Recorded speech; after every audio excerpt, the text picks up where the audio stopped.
আসসালামু আলাইকুম। প্রিয় দর্শক, অন্য মঞ্চের আলাপ চাইতায় আপনাদের সকলকে আমন্ত্রণ জানাচ্ছি। বাংলাদেশের তরুণ গোয়েন্দা কর্মকর্তা, তাকে সাবেক বলা ঠিক হবে কিনা আমি জানি না এই মুহূর্তে। আমিনুল হক পলাশ, আপনারা দেখেছেন ইতিমধ্যেই সামাজিক যোগাযোগ মাধ্যমে তিনি অত্যন্ত সক্রিয় এবং মাঝে মধ্যেই তিনি এমন এমন তথ্য আমাদের সামনে হাজির করেন যে আমাদের একেবারে আমরা খুবই অবাক হয়ে যাই।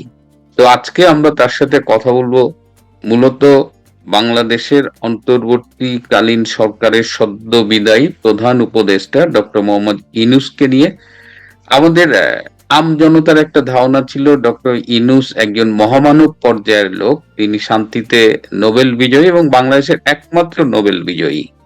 তো গত সরকারের সাথে তার যে সম্পর্ক, আমরা কিন্তু মনে করতাম যে গত সরকারই বোধহয় এই ফেরেস্তার মতো মানুষটাকে হ্যারাস করছে, কিন্তু গত 18 মাস সরকার পরিচালনা করতে গিয়ে আমরা তার যে রূপটা দেখলাম সেটি আমাদের একদিকে যেমন অবাক এবং ব্যথিত করেছে। তো আজকে ডক্টর ইউনূস আসলেই কেমন মানুষ, বা তিনি আসলেই দুর্নীতিবাজ কিনা, এই বিষয়গুলো নিয়ে কথা বলবো আমিনুল হক পলাশের সাথে। তিনি গ্রামীণ ব্যাংক, ডক্টর ইউনূস, তাদের দুর্নীতি এসব বিষয় নিয়ে বিস্তারিত তদন্ত করেছেন। তো আমিনুল হক পলাশ, আপনাকে স্বাগতম। ধন্যবাদ মিল্টন ভাই, আমাকে আপনার প্রোগ্রামে আমন্ত্রণ জানানোর জন্য। জি, আমি ভূমিকায় বলেই দিলাম। তো আপনি যেহেতু তদন্ত করেছেন, আপনি তদন্ত করতে গিয়ে কি পেয়েছিলেন? ভাই দেখেন, প্রথমত হচ্ছে যে তদন্তের বিষয়টা এখানে একটু একটা জিনিস ক্লিয়ার করা দরকার যে অনেকের মাঝে কিন্তু এই প্রশ্নটাও আসে। ইভেন আমি সামাজিক যোগাযোগ মাধ্যমে যখন এই বিষয়গুলা প্রকাশ করেছি বিভিন্ন সময়ে, অনেকেই বক্তব্যটা দেয় যে গোয়েন্দা সংস্থার একজন কর্মকর্তার কাজ কি এই ধরনের তদন্তে কোন ক্যাপাসিটিতে যুক্ত হয়েছে বা কেন যুক্ত হয়েছে। দেখেন যে আমাদের এনএসআই যে অর্ডিন্যান্স অনুসারে চলে 1972-তে, জাতির পিতা বঙ্গবন্ধু শেখ মুজিবুর রহমানের স্বাক্ষরিত, সেখানে কিন্তু পরিষ্কার বলা আছে যে রাষ্ট্রীয় স্বার্থ সংশ্লিষ্ট যে কোনো বিষয় এবং নিরাপত্তা সংশ্লিষ্ট বিষয় এনএসআই কাজ করতে পারে। আর আমাদের কাজের যে প্যাটার্নটা, যদি মানে আমি আমার পেশাদারিত্বের জায়গা থেকেও যতটুকু বলা যায় যে বিভিন্ন দপ্তরের মাঝে যখন আপনার কোনো পর্যায়ে সমন্বয়হীনতা থাকে, সেই কাজগুলো হচ্ছে আমরা মিটিগেট করার চেষ্টা করি। যেমন ধরেন ট্যাক্স ফাইল বলেন, দুদকের বলেন, লেবার কোডের কেস বলেন, যেগুলো ডক্টর ইউনূসের ক্ষেত্রে হয়েছিল, এগুলো কিন্তু প্রত্যেকটা স্বশো ডিপার্টমেন্ট তারাই কাজ করেছে। বাট তাদের কাজগুলোর সমন্বয় সাধন এবং একটার সাথে আরেকটার যে ইন্টারলিঙ্ক গুলো ছিল, সেখানে আসলে ডট কানেক্টর হিসেবে আমাদের কাজটা ছিল। এবং এই কাজ করতে গিয়ে আসলে ডক্টর ইউনূস সম্পর্কে বিশদভাবে আমার জানার সুযোগ হয়েছে। এখন আপনি যদি এক কথায় বলা যায় ভাই, যে ডক্টর ইউনূসের যে সকল দুর্নীতি, অপকর্ম বা আইনের প্রতি তার অশ্রদ্ধা, এই বিষয়গুলো সার্বিকভাবে আসলে মানে রূপকথাকে হচ্ছে আপনার হার মানায়। হ্যাঁ, মানে ডক্টর ইউনূসের লাইফ নিয়ে যদি প্রত্যেকটা সেগমেন্ট নিয়ে যদি আপনি এপিসোড করেন, আপনি এরকম অন্তত 10টা ক্যাচ মি ইফ ইউ ক্যানের মতো মুভি বানাইতে পারবেন।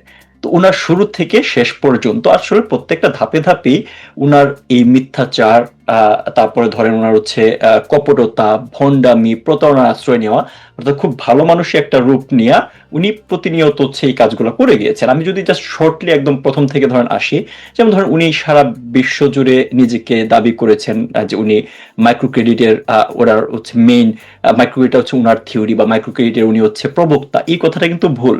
অর্থাৎ চিটাগং ইউনিভার্সিটির যে আপনার প্রজেক্টের মাধ্যমে এই মাইক্রো ক্রেডিটটা মেইনলি কাজ শুরু করেছিল জোবরা গ্রামে, সেখানে উনি এজ এ হোল প্রজেক্টে ছিলেন, কিন্তু মাইক্রো ক্রেডিট পার্টে ওনার সম্পৃক্ততা ছিল না। কিন্তু সেটা যখন হচ্ছে ফাংশনালি বেটার পারফর্ম করে এবং বাংলাদেশ ব্যাংক যখন এটাকে আসলেই একটা মানে প্রসপেক্টিভ অপশন হিসাবে হচ্ছে চিন্তা করে, তখন বাংলাদেশ ব্যাংক, সোনালী ব্যাংক এবং কৃষি ব্যাংকের সমন্বয়ে আসলে হচ্ছে এই মাইক্রো ক্রেডিটের মাধ্যমে গ্রামীণ ব্যাংকের কার্যক্রমটা শুরু করে ডক্টর ইউনূসকে সেখানে হচ্ছে পিডি নিয়োগ দেওয়া হয়। এবং উনি প্রথম 10 বছর অর্থাৎ 1979 সাল থেকে 1989 সাল পর্যন্ত এটাতে চুক্তিভিত্তিক নিয়োগ ছিলেন। 89 সালে গ্রামীণ ব্যাংকের উনি হচ্ছে এমডি নিয়োগ প্রাপ্ত হন। তো আমি এই কথাটা এই কারণেই বললাম যে এই যে তার যে দুইটা মূল ভিত্তি, তার ইন্টারন্যাশনাল এক্সপোজারের, যে উনি মাইক্রো ক্রেডিটের প্রবক্তা এবং গ্রামীণ ব্যাংকের প্রতিষ্ঠাতা, ফান্ডামেন্টালি এই দুইটা জিনিস হচ্ছে রং। তো এর পরবর্তীতে কি হয়েছে, যে ধরেন এর পরবর্তীতে এই গ্রামীণ ব্যাংকের অর্থায়ন দিয়ে উনি প্রায় 50-এর অধিক প্রতিষ্ঠান করেছেন। আপনাকে একটা ইন্টারেস্টিং বিষয় বলি, এই প্রতিষ্ঠানে মানে ডক্টর ইউনূস হচ্ছে ঝোপ বুঝে কোপ মারার মতো মানুষ।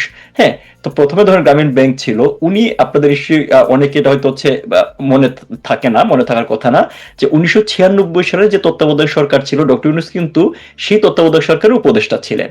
তো যখনই তত্ত্বাবধায়ক সরকারের উপদেষ্টা হলেন, তখনই উনি প্রথমবারের মতো গ্রামীণ ব্যাংক থেকে অন্য একটা প্রতিষ্ঠান তৈরি করেন, গ্রামীণ ব্যাংকের সাবসিডিয়ারি হিসেবে, যেটাকে বলা হয় গ্রামীণ কল্যাণ। সেখান থেকে গ্রামীণ ব্যাংকের প্রায় 376 কোটি টাকা উনি গ্রামীণ কল্যাণে সরাই নিয়ে যান।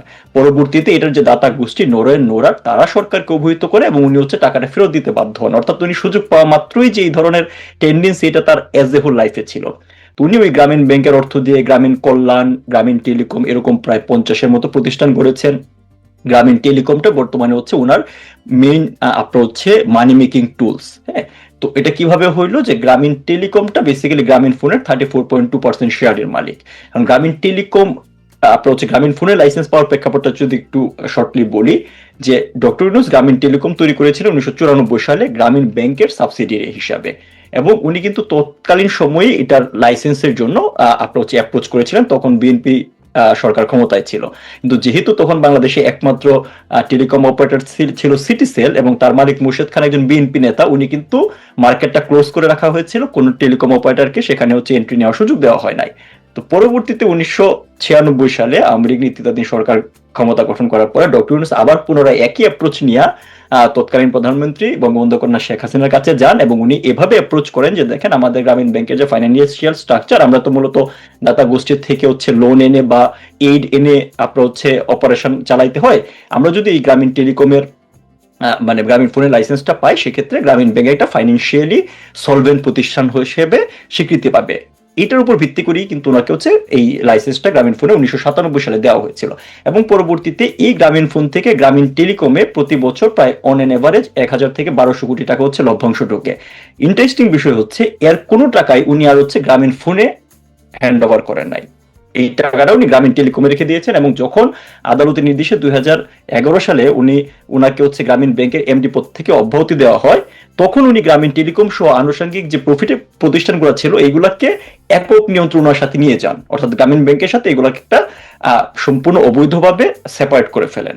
এবং এই সেপারেট করে ফেলার মাধ্যমে কিন্তু আসলে ওনার একক এখতিয়ার এনশিওর হয় এই গ্রামীণ এন্টিটির বিভিন্ন প্রতিষ্ঠানের উপরে। এবং আমি যদি শর্টলি বলি যে এজ অফ টুডে এই গ্রামীণ নামধারী যে প্রতিষ্ঠানগুলো আছে তার ফাইন্যান্সিয়াল আপনার হচ্ছে ভলিউম প্রায় 30,000 কোটি টাকা, এবং এটার একক নিয়ন্ত্রণ ডক্টর ইউনূসের হাতে। উনি যে 50টা প্রতিষ্ঠান করেছিলেন সেগুলো কেন করেছিলেন?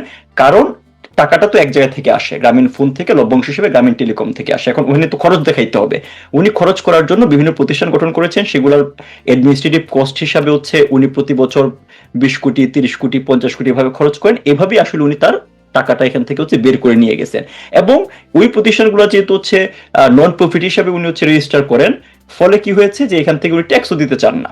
সো এই হচ্ছে ওনার ফান্ডামেন্টালি যে টাকা পয়সা আসলে হচ্ছে উনি কিভাবে হচ্ছে অ্যাকোয়ার করেছেন।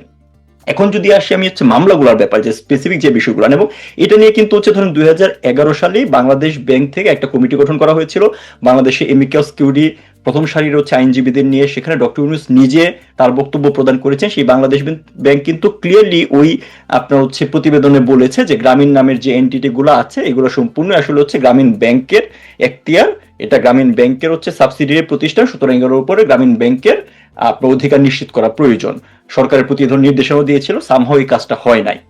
আমি একটা আপনি যে পর্যন্ত বললেন একটা জায়গায় যে গ্রামীণ কল্যাণ বা গ্রামীণ টেলিকম যখন করা হলো, কথা ছিল যে গ্রামীণ টেলিকমের যে প্রফিট সেটা গ্রামীণ ব্যাংকে আসবে, এরকম কিছু নাকি? না, গ্রামীণ টেলিকমটা করা হয়েছিল গ্রামীণ ব্যাংকের সাবসিডিয়ারি হিসেবে, অর্থাৎ গ্রামীণ ব্যাংকের বোর্ড মিটিং এ সিদ্ধান্ত নেওয়া হয় যে আমরা একটা গ্রামীণ ফোন একটা টেলিকম অপারেটরের সাথে একটা বিজনেসে যুক্ত হব, তো এই কারণে হচ্ছে আমরা একটা নতুন প্রতিষ্ঠান করি। এখানে কিন্তু আপনার অর্গানোগ্রামে লেখা আছে যে গ্রামীণ ব্যাংকের চেয়ারম্যানই হবেন গ্রামীণ টেলিকমের চেয়ারম্যান, গ্রামীণ ব্যাংকের থেকেই হচ্ছে ডিরেক্টর নিয়োগ দেওয়া হবে গ্রামীণ টেলিকমের জন্য। এটা সাবসিডিয়ারি হিসেবে গঠন করা হয়েছে, কারণটা কি, এটা সেপারেটলি জাস্ট টেলিকম বিজনেসটা করবে, গ্রামীণ ব্যাংকের রেগুলার কাজ করবে না। ফলে আলটিমেটলি তো গ্রামীণ টেলিকম যে লভ্যাংশটা পাবে সেটা তো হচ্ছে গ্রামীণ ব্যাংকই আপনার যাওয়ার কথা, কারণ গ্রামীণ ব্যাংকেরই প্রতিষ্ঠান সেটা, এবং গ্রামীণ ব্যাংক থেকেই টাকাটা কিন্তু হচ্ছে গ্রামীণ টেলিকমে নিয়ে আসা হচ্ছে। ইনিশিয়াল ইনভেস্টমেন্ট যেটা ছিল, আপনার গ্রামীণ কল্যাণ বলেন বা যে প্রতিষ্ঠানগুলো, এগুলো সবগুলো ইনিশিয়াল ইনভেস্টমেন্ট কিন্তু গ্রামীণ ব্যাংক থেকে এসেছে। So ultimately as a whole এগুলো হচ্ছে গ্রামীণ ব্যাংকের প্রতিষ্ঠান হওয়ার কথা। এবং উনি আরেকটা যে কাজটা করেছে, যে গ্রামীণ ব্যাংক যখন প্রথম কাজ শুরু করে 1979 সালে, পরবর্তীতে 83-তে একটা অধ্যাদেশ করা হয়, 86-তে সংশোধন করা হয়, এবং ফাইনালি 2013 সালে এসে গ্রামীণ ব্যাংক আইন করা হয়। তো শুরুতে গ্রামীণ ব্যাংকে 40% ছিল হচ্ছে আপনার গভর্নমেন্ট, মানে সরকারের শেয়ার, 60% ছিল হচ্ছে গ্রামীণ ব্যাংকের স্টেক হোল্ডার, অর্থাৎ যারা ঋণ গ্রহীতা তাদের। পরবর্তীতে ইউনূসের বারবার সে তার ইচ্ছেই ছিল হচ্ছে এখানে সরকারের পার্সেন্টেজটা কমিয়ে নিয়ে আসা, যেন সরকার এটা হচ্ছে রুলস এন্ড রেগুলেশন গুলো অ্যাপ্লাই করতে না পারে বা হচ্ছে নজরদারি করতে না পারে, এবং সেটাই কিন্তু হয়েছিল। 2010 সাল পর্যন্ত উনি গ্রামীণ পদ থেকে ওনাকে সরিয়ে দেওয়ার আগ পর্যন্ত এই বিষয়গুলো কিন্তু আসলে হচ্ছে ভাই আনাই জানে, সে সামহাও এই জিনিসগুলো হচ্ছে ম্যানেজ করে চলতো, এই যে ইরেগুলারিটিস গুলো ছিল সবগুলো ম্যানেজ করে চলতো। হ্যাঁ, তো এর পরবর্তীতে যখন হচ্ছে 2011 সালে বাংলাদেশ ব্যাংকের নির্দেশনাও কিন্তু সামহাও সরকার হচ্ছে এটা এক্সিকিউট করে নাই। ফলে কি হয়েছে, যে তখন হচ্ছে তার এই বিষয়গুলো অবজেক্টিভলি আপনার হচ্ছে ডকুমেন্টারি ওয়েতে দেখার সুযোগ পাওয়া গেল।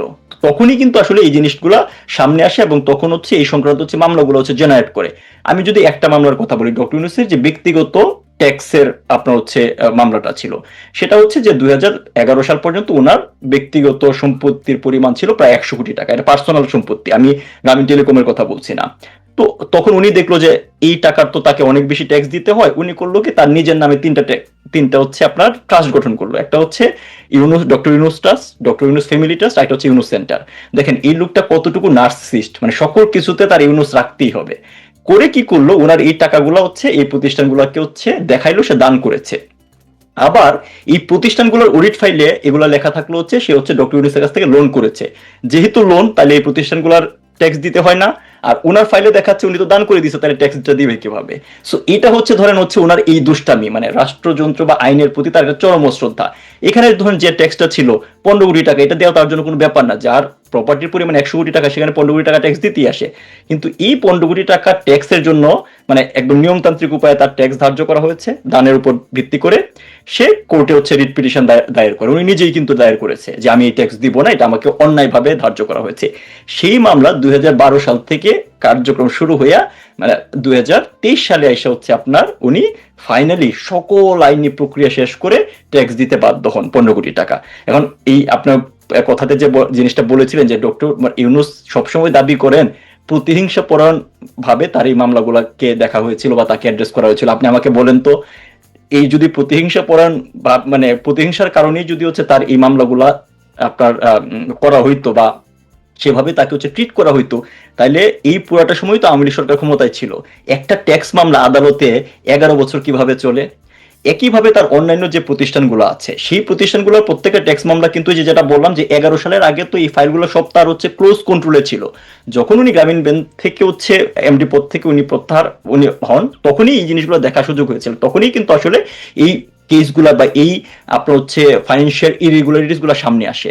তো এর পরবর্তীতে তৎকালীন সময়ে যে গ্রামীণ টেলিকম বলেন, গ্রামীণ কল্যাণ বলেন, এগুলারও ট্যাক্স যে ফ্রড ছিল বা যে ট্যাক্স দেওয়া হয়নি সেগুলো নিয়ে হচ্ছে ট্যাক্স কর্তৃপক্ষ ট্যাক্স ধার্য করে। উনি একদম স্ট্রেট ফরওয়ার্ড, যে কোনো বিষয় আসলে উনি হচ্ছে কোর্টে রুল জারি করে এগুলোকে বছরের পর বছর ধরে হচ্ছে পেন্ডিং করে রাখে। তো এরকম ভাবে আমি যদি আপনি শর্টলি বলি যে 2023 সাল পর্যন্ত 24 সাল পর্যন্ত মানে উনি 5 আগস্ট ক্ষমতা দখল করলেন, তার আগ পর্যন্ত প্রায় 238 কোটি টাকা তার বিভিন্ন প্রতিষ্ঠান থেকে এই আইনি লড়াইয়ের মাধ্যমে, যেটা প্রায় ধরেন কোনটা 5 বছর, কোনটা 7 বছর, কোনটা 10 বছর, 12 বছর পর্যন্ত আইনি লড়াইয়ের মাধ্যমে কিন্তু রাষ্ট্র আদায় করেছে।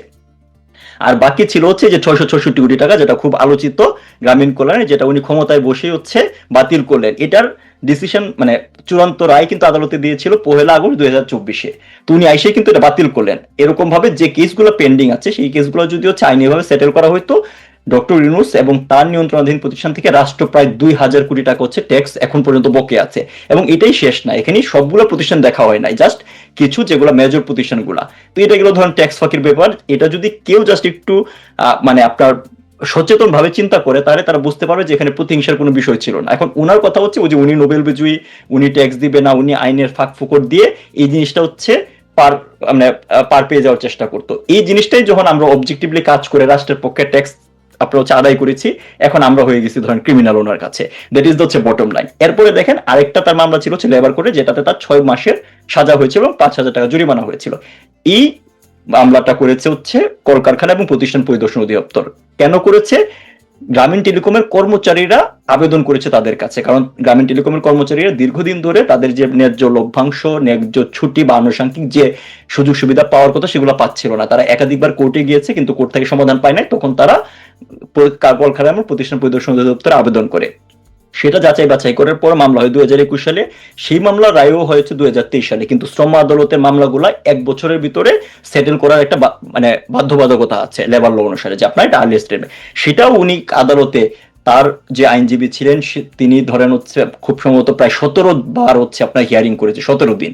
অর্থাৎ ওনাকে পর্যাপ্ত শুনানি সময় দেওয়া হয়েছে। এই সময় উনি বিদেশ গিয়েছেন, এটা কিন্তু ক্রিমিনাল অফেন্স ছিল, তাও এই সময়ের মাঝে হচ্ছে উনি আপনার হচ্ছে বিদেশে গিয়েছেন, ওনার নিয়মতান্ত্রিক কাজ চালু রেখেছেন। এবং যখন ওনাকে হচ্ছে এইটার কারণে, কারণ দেখেন অভিযোগগুলো কি ছিল, উনি তার কোনো প্রতিষ্ঠানে কর্মচারীদের স্থায়ী করে না। কেন স্থায়ী করে না?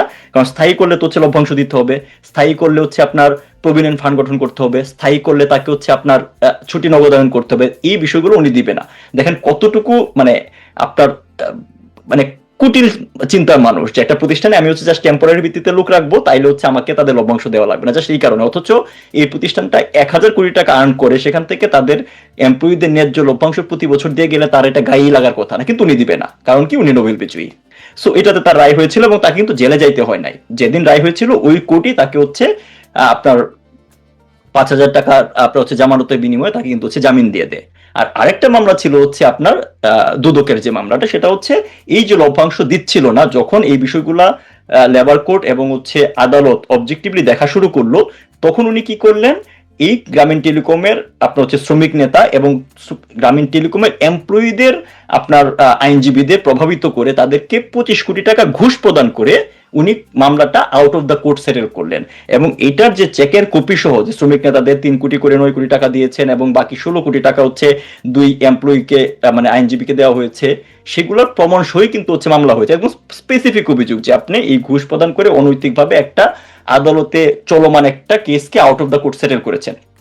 এই বিষয়গুলো এটাও কিন্তু হচ্ছে তদন্ত শুরু হয়েছিল 2022 সালে, 24 সাল পর্যন্ত কিন্তু জাস্ট চার্জশিট হয়েছিল। উনি কিন্তু হচ্ছে আসার পরেই ওভারনাইট সব চেঞ্জ করে দেয়। তো এই বিষয়গুলো এইগুলো হচ্ছে তার 3টা কেস যার মানে তার এগেইনস্টে করা হয়েছিল এবং প্রচুর ট্যাক্স কেস আছে। ট্যাক্স কেসগুলো কিরকম, যেটা বললাম যে সরকার বা ট্যাক্স অথরিটি যখনই তার কোনো প্রতিষ্ঠান বা তার উপরে ট্যাক্স ধার্য করে, উনি হাইকোর্টে একটা হচ্ছে রিট পিটিশন করে দেন। রিট পিটিশন করে যে এখানে কোনো একটা ভুল আছে, এরপরে ধরেন টাকা খরচ করে ওনার যেহেতু হচ্ছে প্রতি বছর 100 কোটি টাকা মানে আপনার 1,000 কোটি টাকা আসে। জাস্ট ক্যান ইউ ইমাজিন যে একটা মানুষ আজকে রাতে ঘুম থেকে উঠে পরের দিন সকালে দেখবে যে তার ব্যাংক অ্যাকাউন্টে 3 কোটি টাকা আপনার হচ্ছে ঢুকে গেছে এবং এইটার কোনো অপারেশনাল কস্ট নাই। গ্রামীণ টেলিকমে এখন কোনো এমপ্লয়ি নাই, এটা জাস্ট সরাসরি তার অ্যাকাউন্টে হিট করে। সো এই পরিমাণ ফাইন্যান্সিয়াল ক্যাপাসিটি থাকলে সে আসলে তো ধরা কেসে সরা জ্ঞান করবে। ডক্টর ইউনূস হচ্ছে এইভাবেই আপনার ধরেন এই এন্টায়ার সময়টাতে যে অর্থ গ্রামীণ ব্যাংকের হওয়ার কথা তথা এই দেশের হচ্ছে ভূমিহীন যারা প্রান্তিক জনগোষ্ঠী মানুষের হওয়ার কথা, সেই টাকা দিয়ে উনি লেভিশ লাইফ লিড করছে। উনি এই যে আপনার ওনার প্রেস সেক্রেটারি আছে, সে বলে উনি নির্লোভ মানুষ, কি মানে যারা বলেন যে একটা মহামানবের মতো হচ্ছে তাকে রিপ্রেজেন্ট করা হয়েছে বিভিন্ন জায়গায়। উনি গুলশানে যে বাসাটাই থাকে সেই বাসাটার দাম হচ্ছে 9 কোটি টাকা। সো উনি আসলে অলওয়েজ একটা লেভিশ লাইফ লিড করে। উনি প্রতি বছর প্রতি মাসেই যেমন পদে আসার পরে যেমন বিদেশ ভ্রমণ করতো, এছাড়াও প্রতি মাসে উনি বিদেশ ভ্রমণ করতো। সো উনার এই এন্টায়ার ফাইন্যান্সিয়াল ক্যাপাসিটি কিন্তু এই গরিব মানুষের টাকা দিয়ে, এই গ্রামীণ ব্যাংকের টাকা দিয়ে, যে টাকাটা তাদের অধিকার পাওয়ার কথা ছিল। এবং এখানে কিন্তু সরকারের সরাসরি আপনার হচ্ছে অংশীদার আছে। তো এই ব্যক্তিটা, এবং দেখেন আপনি এছাড়াও যদি দেখেন যে উনি যে বইগুলো লিখছে, আমি যদি একটু ক্ষুদ্র বিষয়ে বলি, একটা বই কিন্তু উনার নিজের লেখা, উনার নিজের জীবনীটা অ্যালেন জোনাস নামে আরেকজন লিখে দিয়েছে। উনার যে থিওরি গুলো আছে, যে আপনার মাইক্রো ক্রেডিট নিয়ে যে বই আছে, সোশ্যাল বিজনেস নিয়ে যে বই আছে, বা 3-0, তো এই জিনিসগুলো সবগুলো হচ্ছে আমেরিকা থেকে প্রেসক্রাইবড হইতে হচ্ছে আপনার কার্ল ওয়েবার নামক একটা ঘোস্ট রাইটার, সে লিখে দিচ্ছে। সেটা যে কেউ অনলাইনে সার্চ দিলেই পাবে। এখন এই একটা কেমোফ্লেজ তৈরি করে, এবং যেহেতু সে হচ্ছে ওয়েস্টের পোস্টার বয়, আপনার অ্যাসিস্ট্যান্ট ফাইলে দেখছেন যে তাকে কিভাবে আসলে এভাবে হাইলাইট করা হয়েছে, কোন কার্টুনে যাবে কিভাবে না যাবে, এভাবে তো তাকে আসলে লম্বা সময়ের জন্য প্রিপেয়ার করা হয়েছিল। এই সুযোগটা আসলে হচ্ছে উনি কাজে লাগিয়েছিল। আমি যদি শর্টলি বলি, ডক্টর ইউনূস একটা নার্সিসিস্ট, নার্ড টাইপের মানুষ। তার অপকর্ম দুর্নীতি 20 মিনিট কেন ভাই, 2 ঘন্টা বলেও শেষ করা যাবে না। আমি জাস্ট ইন এ নাটশেল বিষয়গুলো বলার চেষ্টা করলাম। এবং সবচেয়ে বড় যে জিনিসটা হচ্ছে, as a human being he is not clean, এক। আর 2 নম্বর হচ্ছে রাষ্ট্রযন্ত্রের প্রতি তার একটা ভয়াবহ রকমের অশ্রদ্ধা আছে। আমি যে কথাগুলো বললাম, যে ধরেন যে ট্যাক্সের পরিমাণ, ওনার যে ফাইন্যান্সিয়াল ক্যাপাসিটি, এই ট্যাক্সটা দিয়ে দেওয়া খুব কঠিন কিছু না। উনি কিন্তু ঠিকই দিয়েছে, কিন্তু 12 বছর কোর্টে ঘুরাই দিয়েছে। অর্থাৎ আমি নিয়মতান্ত্রিক উপায়ে মানবো না, আমি নোবেল বিজয়ী, বা আমাকে কেন মানুষজন 8-10 জনের মতো ট্রিট করবে, সেটা হচ্ছে তার সবচেয়ে বড় মানে ক্ষোভের জায়গাটা। এবং এই কারণে দেখেন যে উনি ক্ষমতায় পাওয়া আসার পরে কিন্তু নোবেল পুরস্কারকে হচ্ছে উনি করমুক্ত করেছে, যে মানে একটা মানুষ কতটুকু নার্সিস্ট হইলে এই ধরনের কাজ করতে পারে। So as a whole that was our finding for the short time. But আপনি তো জানেন যে 5 আগস্ট পরবর্তী সময়ে কি হয়েছে, বাকিটা মানুষজন স্বভাবতই সবাই জানে।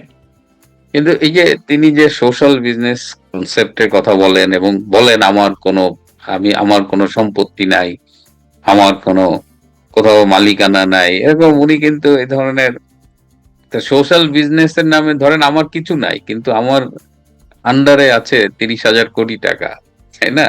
এবং আমার কথা মতোই সেটা খরচ হয়, আমার প্রয়োজনে সেটা আমি নেই, তাহলে তো আর কোনো সমস্যা নেই।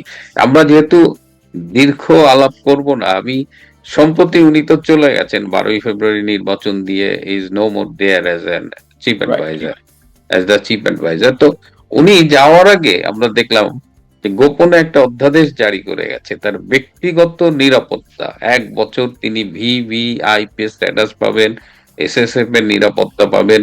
তো তার এত ভয় কিসের? বা এই যে তিনি 1 বছরের জন্য একটা ভিভিআইপি স্ট্যাটাস নিলেন, অতীতে আমরা কিন্তু এটা দেখি নাই। এটা কি আইনের চোখে কতটা ন্যায়সঙ্গত? আহ, আহ, ভাই, এই যে ভিভিআইপি স্ট্যাটাসটা উনি যেভাবে হচ্ছে জারি করলেন, এটার সবচেয়ে বড় মানে ভয়াবহ দিকটা হচ্ছে এটা উনি গোপনে করার চেষ্টা করেছেন। গোপনে করার চেষ্টা করেছেন মানে কি, আপনি জানেন যে যে কোনো সরকারি প্রজ্ঞাপন গ্যাজেট নোটিফিকেশনের মাধ্যমে সেটা সরকারি যে ওয়েবসাইট, বাংলাদেশ প্রিন্টিং আপনার হচ্ছে পাবলিকেশন ডিপার্টমেন্টের ওয়েবসাইট, যেটাকে বিজি প্রেস নামে পরিচিত, সেখানে পাবলিকলি অ্যানাউন্স করতে হয়। কারণ রাষ্ট্রের সিদ্ধান্তগুলা জনগণকে জানাবে, কারণ রাষ্ট্রের মালিক জনগণ, যেটা হচ্ছে একদম প্রপার ডেমোক্রেটিক স্ট্রাকচার বলা হয়ে থাকে। উনি কিন্তু এই অর্ডারটা প্রথমত আপনার হচ্ছে সেই ওয়েবসাইটে দেখান নাই। সেই অর্ডারটা একটাই কপি প্রিন্ট করা হয়েছিল, যমুনা থেকে একজন কর্মকর্তা গিয়ে প্রিন্ট করে নিয়ে আসছে, হ্যাঁ। এবং এটা আর কোনো কপিও নাই, অস্তিত্ব নাই। এটা সামনে আসার পরে হয়তো জিনিসগুলো আসছে। এখন ধরেন এসএসএফ নিরাপত্তার যে বিষয়টা, আপনি জিনিসটা বলেন সিকিউরিটি থ্রেট কোন জায়গায়, আপনি যদি বলেন সিকিউরিটি থ্রেট থেকে আমার কাছে যে জিনিসটা মনে হচ্ছে যে উনার ফিজিক্যাল সিকিউরিটির থেকে বড় থ্রেটটা হচ্ছে ভাই, যে মানুষটা এই 18 মাস ধরে কি কি অন্যায় করেছে, কি কি দেশ বিরুদ্ধে কাজ করেছে, অপকর্ম করেছে, সেগুলো তো উনি খুব ভালো করেই জানে।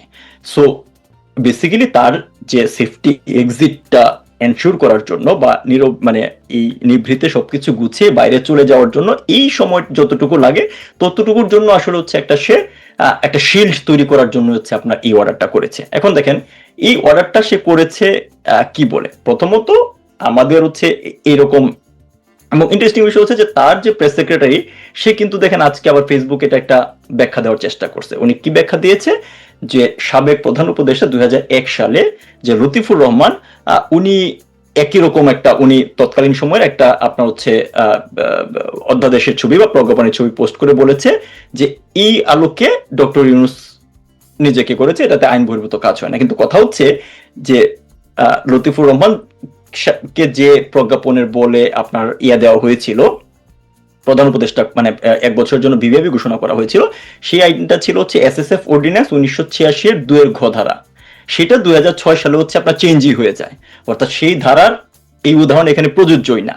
2006 সালে 29 অক্টোবর এই ধারাটা সংশোধন করে যে জিনিসটা বলা হয় সেটা হচ্ছে আপনার প্রধানমন্ত্রী, রাষ্ট্রপতি, প্রধানমন্ত্রী, ইমিডিয়েট যিনি তত্ত্বাবধায়ক সরকার প্রধান থাকবেন, এবং বিরোধী দলীয় নেতা, এই 4 জন 3 মাসের জন্য হচ্ছে আপনার পেতে পারেন, বিবিএবি পাবেন।